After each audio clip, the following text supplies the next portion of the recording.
أحسنت.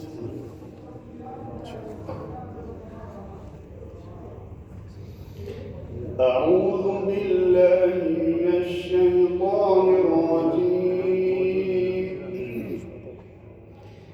ألم تر إلى الملأ من بني إسرائيل من بعد موسى إذ قالوا لنبي له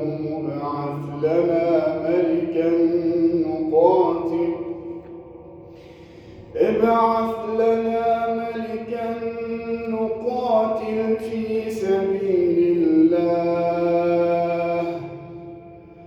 قال هل عسيتم إن كتب عليكم القتال ألا تقاتلوا؟ قالوا وما لنا ألا نقاتل في سبيل الله وقد أخرجنا من ديارنا وأبنائنا.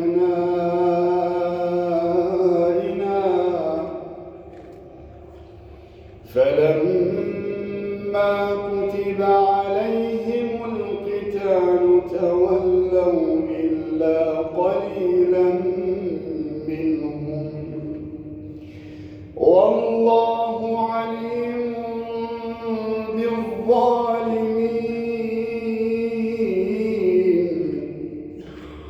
وقال لهم نبيهم إن الله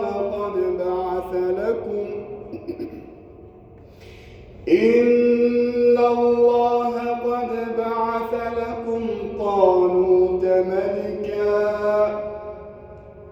قالوا أنى يكون له الملك علينا ونحن أحق بالملك منه ولم يؤت سعة من المال. قال إن الله اصطفاه عليكم وزاده بسطة في العلم والجسم، والله يؤتي ملكه من يشاء والله واسع عليم. وقال لهم نبيهم إن آية ملكه أن يأتيكم التابوت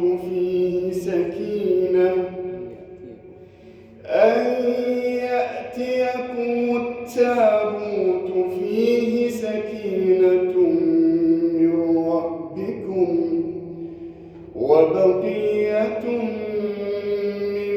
مما ترك آل موسى وآل هارون تحمله الملائكة.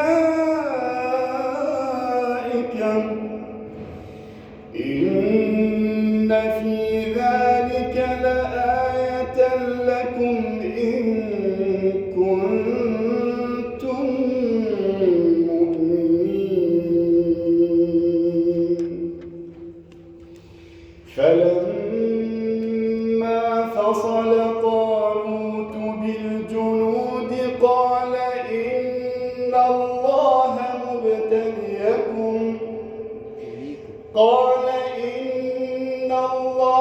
مبتليكم بنهر فمن شرب منه فليس مني ومن لم يطعمه فإنه مني إلا من اغترف غرفة بيده.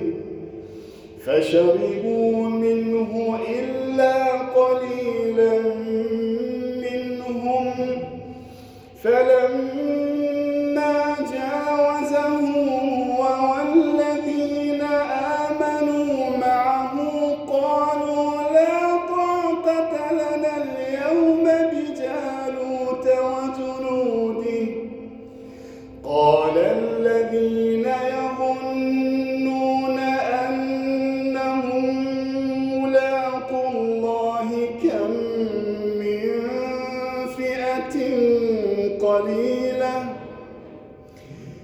كم